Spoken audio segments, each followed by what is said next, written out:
Assalamualaikum warahmatullahi wabarakatuh. Perkenalkan, nama saya Mutiah dengan NIM 210705100.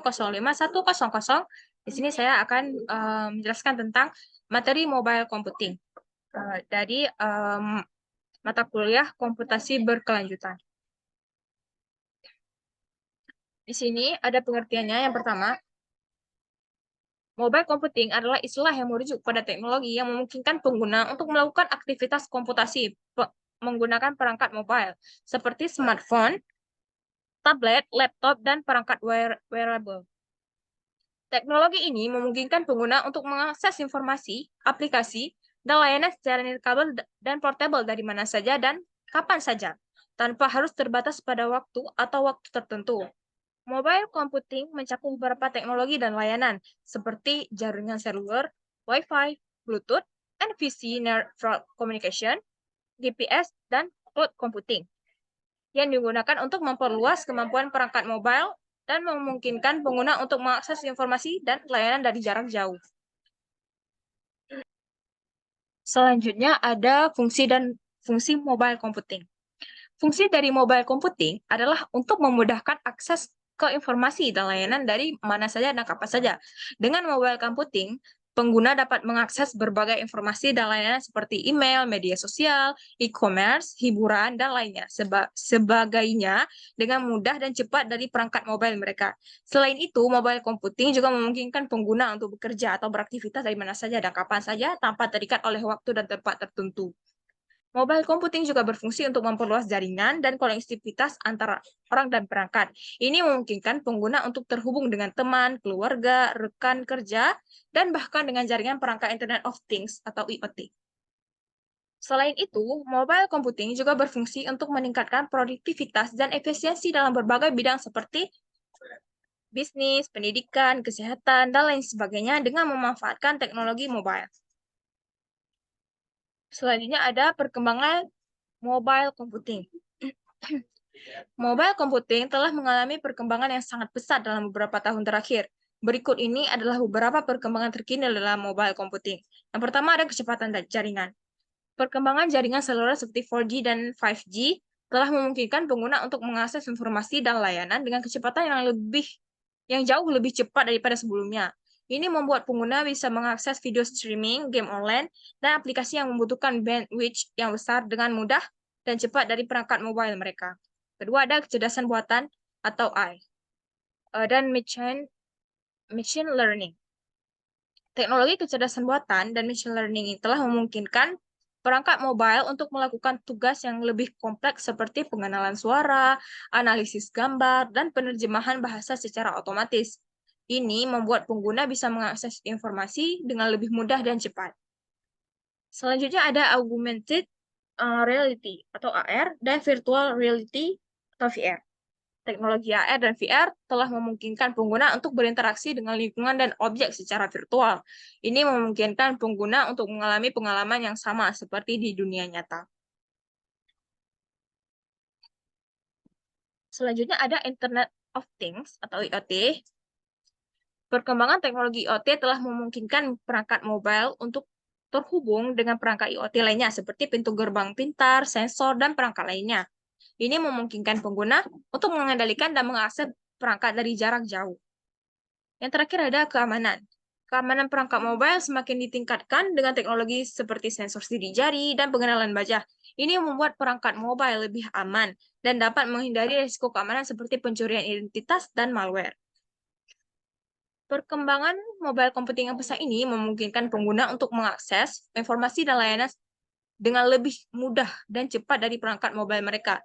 Hal ini telah mengubah cara orang berinteraksi dengan dunia dan mempercepat perkembangan teknologi dan aplikasi. Selanjutnya ada aplikasi mobile computing di berbagai bidang. Aplikasi mobile computing telah digunakan di berbagai bidang untuk meningkatkan produktivitas, efisiensi, dan kenyamanan pengguna. Berikut ini adalah beberapa contoh aplikasi mobile computing di berbagai bidang. Yang pertama ada aplikasi mobile computing di bidang kendaraan, telah membantu meningkatkan efisiensi, keselamatan, dan kenyamanan pengemudi dan penumpang. Beberapa contoh aplikasi mobile computing di bidang kendaraan antara lain yaitu A. Sistem navigasi. Aplikasi ini memanfaatkan teknologi GPS untuk membuat pengemudi menemukan rute tercepat dan terbaik ke tujuan mereka. Beberapa aplikasi ini juga dapat memberikan informasi lalu lintas, menghitung jarak tempuh, dan memberikan informasi terkait. B. Sistem pemantauan kesehatan kendaraan. Aplikasi ini memungkinkan pengemudi untuk memantau kesehatan kendaraan, seperti tekanan ban, suhu mesin, dan level bahan bakar. Dengan demikian, pengemudi dapat mengambil tindakan pencegahan jika terjadi masalah dengan kendaraan. C. Sistem keamanan. Aplikasi ini memungkinkan pengemudi untuk memantau kendaraan mereka dari jarak jauh dan mengambil tindakan jika terjadi masalah. Beberapa aplikasi ini juga dapat memberikan notifikasi jika ada kejadian yang mencurigakan. Aplikasi ride sharing. Aplikasi ini memungkinkan pengguna untuk berbagi perjalanan dengan pengemudi lain yang memiliki tujuan yang sama. Aplikasi ini telah membantu mengurangi kemacetan di jalan dan mengurangi biaya perjalanan. E. Aplikasi pemesanan kendaraan. Aplikasi ini memungkinkan pengguna untuk memesan kendaraan seperti taksi atau mobil sewaan dari jarak jauh dan menentukan jadwal keberangkatan dan tujuan. Aplikasi ini telah menjadi sangat populer dan telah mengubah cara orang memesan kendaraan. Selanjutnya ada aplikasi mobile computing.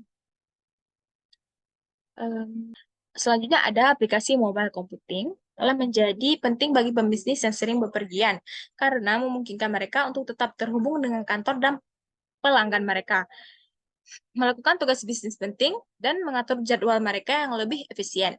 Beberapa contoh aplikasi mobile computing di bidang pembisnis yang sering bepergian adalah yang pertama ada email. Aplikasi email yang berfungsi untuk perangkat mobile memungkinkan pembisnis untuk mengakses email mereka dari mana saja dan kapan saja, sehingga mereka dapat membalas pesan penting dengan cepat dan efisien. Yang kedua ada video conference. Aplikasi video conference memungkinkan pembisnis untuk melakukan pertemuan secara virtual dari jarak jauh dengan berbagai pihak, seperti rekan kerja, klien, dan pemasok. Aplikasi ini sangat berguna bagi pebisnis yang sering bepergian dan tidak dapat hadir secara fisik di tempat pertemuan. Yang ketiga ada cloud storage.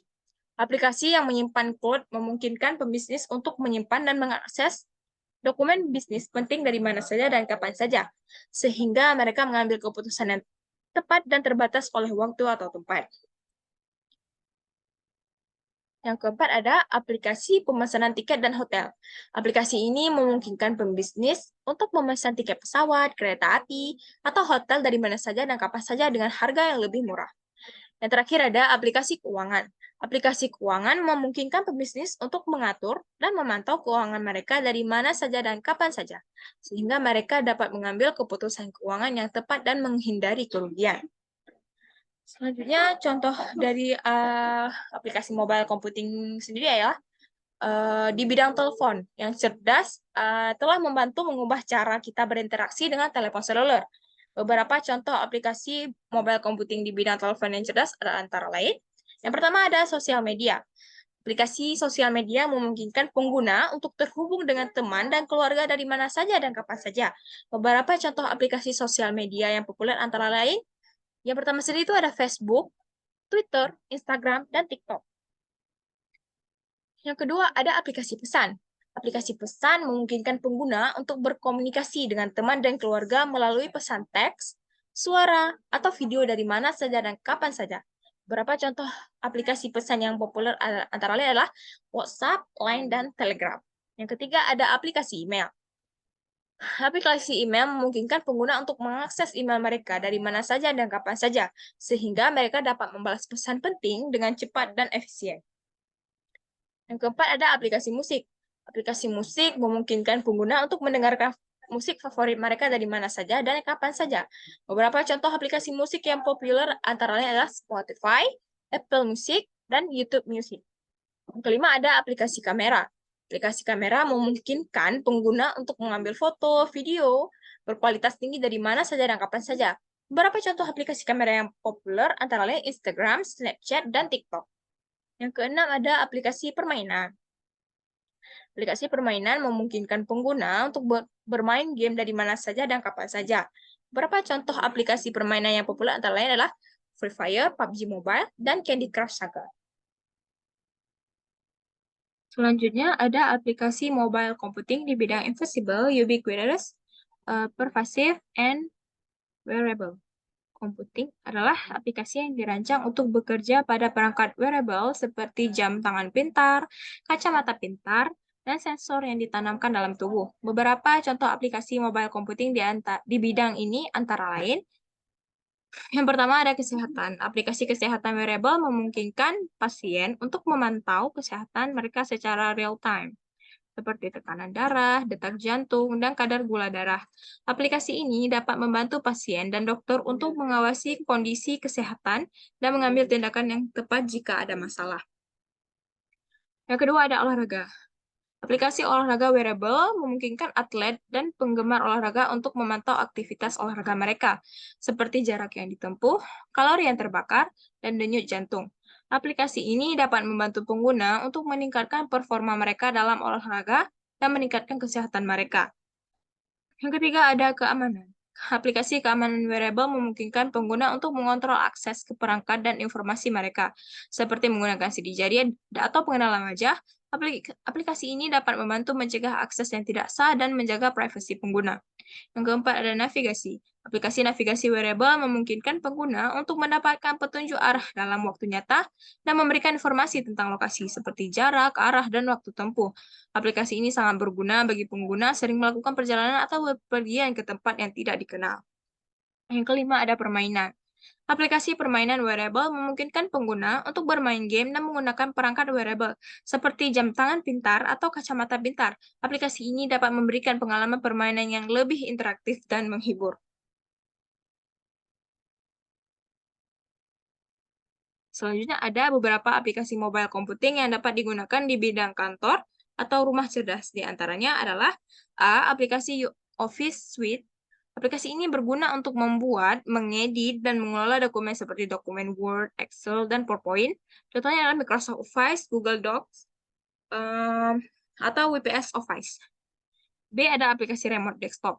Aplikasi ini memungkinkan pengguna untuk mengakses komputer jarak jauh melalui smartphone atau tablet. Contohnya adalah TeamViewer atau Microsoft Remote Desktop.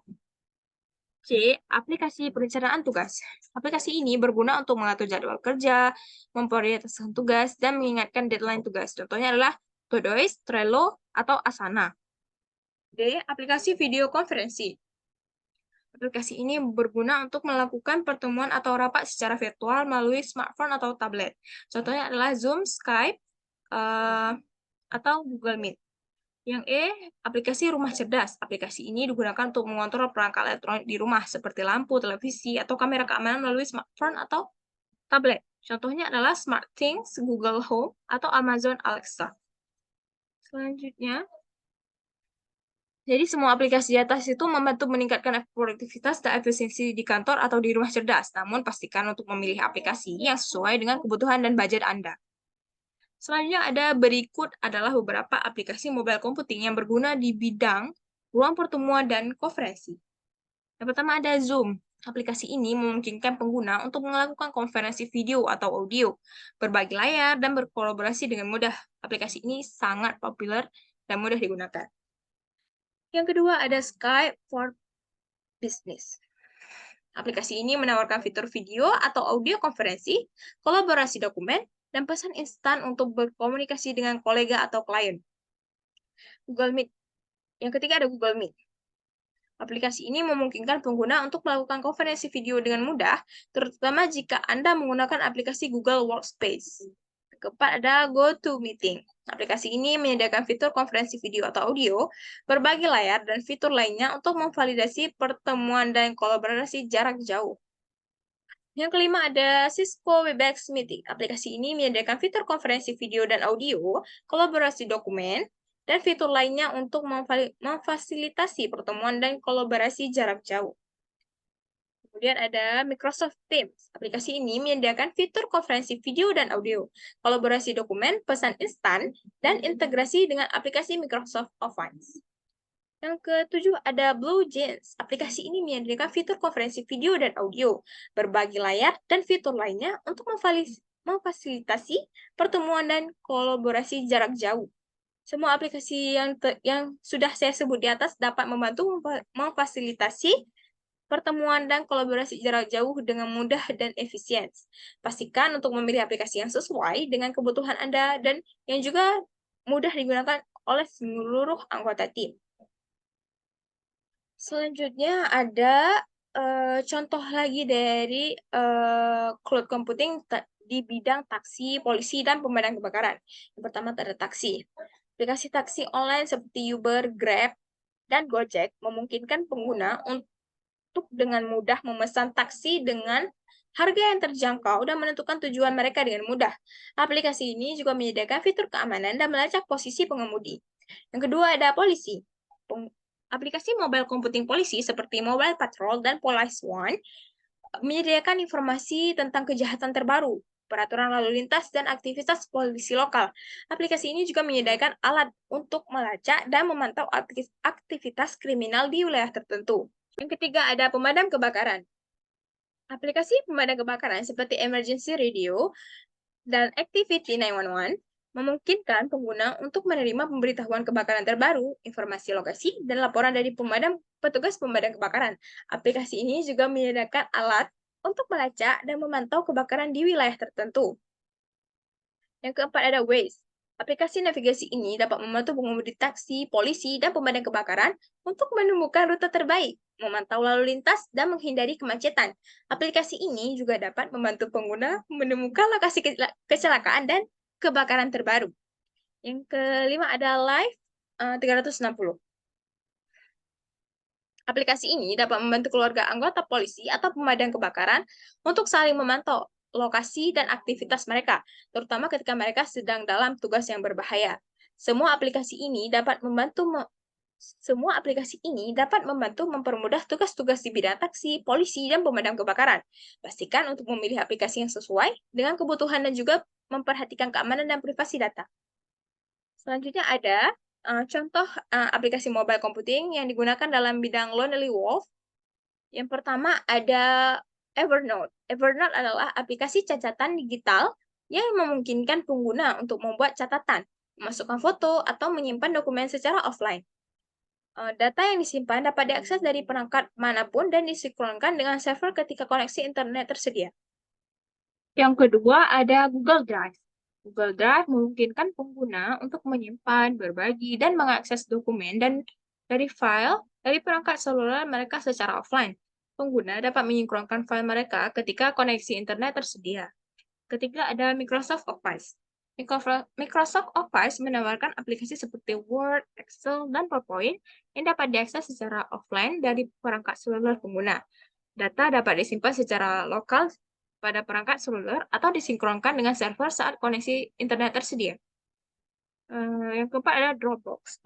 Dropbox adalah aplikasi yang menyimpan cloud yang memungkinkan pengguna untuk menyimpan dan berbagi file secara offline. File dapat disinkronkan dengan server saat koneksi internet tersedia. Yang kelima ada Pocket. Pocket adalah aplikasi yang memungkinkan pengguna untuk menyimpan artikel, video, atau konten web lainnya seperti offline dan mengaksesnya di kemudian hari. Data yang disimpan dapat diakses dari perangkat manapun dan disinkronkan dengan server ketika koneksi internet tersedia. Nah, dari semua aplikasi yang sudah saya sebutkan di atas, itu membantu pengguna untuk tetap produktif dan terhubung dengan data mereka bahkan dalam situasi di mana jaringan internet atau infrastruktur jaringan tidak tersedia atau terbatas. Dalam situasi yang memerlukan penggunaan teknologi Lonely Wolf, aplikasi ini dapat sangat berguna. Selanjutnya ada contoh aplikasi mobile computing yang berguna di bidang pertolongan bencana. Yang pertama ada Disaster Alert.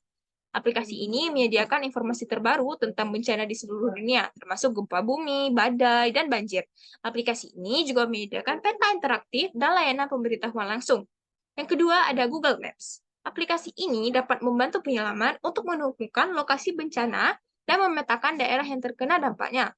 Aplikasi ini juga menyediakan informasi tentang rute alternatif dan kondisi lalu lintas terbaru. FEMA. Aplikasi ini dikeluarkan oleh Federal Emergency Management Agency dan menyediakan informasi tentang bencana terbaru, daftar perlengkapan, dan saran untuk persiapan bencana, serta alat untuk melaporkan kerusakan dan membuat permohonan bantuan. Yang keempat ada Zello. Aplikasi ini memungkinkan penyelamat untuk berkomunikasi dalam mode walkie-talkie di wilayah yang terkena dampak bencana. Aplikasi ini juga membantu pengguna untuk mencari rekan penyelamat yang lain dan memperbaharui situasi terbaru di lokasi bencana. Terakhir ada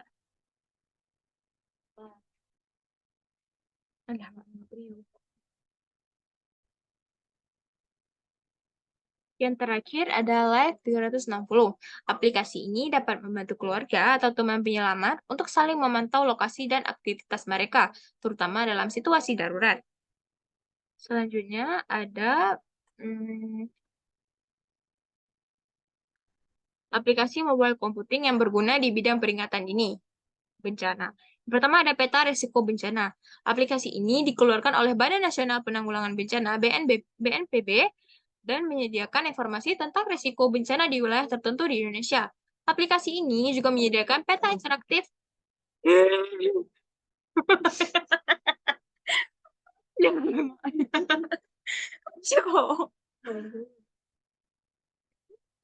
Ya tengah bukan. Ay, madre, pues no leo.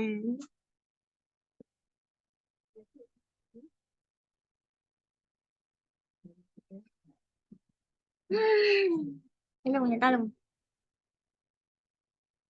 Selanjutnya, contoh dari mobile computing yang berguna di bidang peringatan dini yaitu yang pertama ada peta risiko bencana. Aplikasi ini dikeluarkan oleh Badan Nasional Penanggulangan Bencana (BNPB) dan menyediakan informasi tentang risiko bencana di wilayah tertentu di Indonesia. Aplikasi ini juga menyediakan peta interaktif dan informasi terbaru tentang bencana di seluruh negeri. Yang kedua ada InAware. Aplikasi ini dikeluarkan oleh Philippine Atmospheric Geophysical and Astronomical Service Administration (PEGESE) dan menyediakan informasi tentang peringatan dini bencana seperti gempa bumi, badai, banjir, dan tanah longsor di Filipina. Aplikasi ini juga menyediakan peta interaktif dan layanan pemberitahuan langsung. Yang ketiga, MyShake. Aplikasi ini dapat mendeteksi getaran gempa bumi menggunakan sensor pada smartphone pengguna. Aplikasi ini juga mengirimkan pemberitahuan dini tentang gempa bumi terbaru dan memungkinkan pengguna untuk berbagi informasi dengan teman dan keluarga.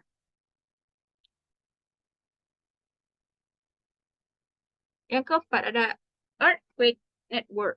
Aplikasi ini dapat mendeteksi gempa bumi menggunakan sensor pada smartphone pengguna. Aplikasi ini juga dapat mengirimkan pemberitahuan ini tentang gempa bumi terbaru dan memungkinkan pengguna untuk berbagi informasi dengan teman dan keluarga. Yang kelima ada FEMA. Aplikasi ini dikeluarkan oleh Federal Emergency Management Agency dan menyediakan informasi tentang peringatan dini bencana seperti badai, banjir, dan kebakaran di Amerika Serikat. Aplikasi ini juga menyediakan layanan pemberitahuan langsung dan daftar perlengkapan, serta saran untuk persiapan bencana. Nah, semua aplikasi ini dapat membantu dalam upaya peringatan dini dan mitigasi bencana. Pastikan untuk memilih aplikasi yang sesuai dengan kebutuhan dan juga memperhatikan keamanan dan privasi data. Yang terakhir ada contoh dari mobile computing di bidang games. Yang pertama, PUBG Mobile. PUBG Mobile adalah game mobile yang populer di seluruh dunia. Game ini adalah game survival battle royale yang dimainkan secara online dan bisa dimainkan secara tim atau solo. Game ini menawarkan pengalaman yang sangat seru dan menantang. Yang kedua ada Candy Crush Saga. Candy Crush Saga adalah game puzzle populer yang memiliki gameplay sederhana dan mudah dimainkan oleh siapa saja. Game ini meminta pemain untuk menggabungkan permen yang sama untuk mendapatkan skor tertinggi. Yang ketiga ada Pokemon Go. Pokemon Go adalah game mobile yang sangat populer. Game ini menawarkan pengalaman augmented reality di mana pemain dapat menangkap dan mengumpulkan Pokemon di dunia nyata. Yang keempat ada Clash of Clans. Clash of Clans adalah game mobile strategi yang meminta pemain untuk membangun desa mereka, melatih pasukan, dan bertarung melawan pemain lain secara online. Game ini menawarkan berbagai fitur yang menarik dan menantang. Clash of Clans disebut juga dengan COC. Yang kelima ada Among Us. Among Us adalah game mobile yang sangat populer saat ini. Game ini adalah game sosial online yang dimainkan dengan 4 hingga 10 pemain. Pemain harus menyelesaikan tugas dan mencari siapa dari mereka adalah impostor yang ingin menghancurkan misi. Nah, dari semua yang sudah saya sebutkan di atas, game ini menawarkan pengalaman yang berbeda-beda dan cocok untuk berbagai macam pengguna. Pastikan untuk memilih game yang sesuai dengan kebutuhan dan keinginan Anda. Cukup sekian presentasi dari materi mobile computing. Lebih kurang saya mohon maaf. Assalamualaikum warahmatullahi wabarakatuh.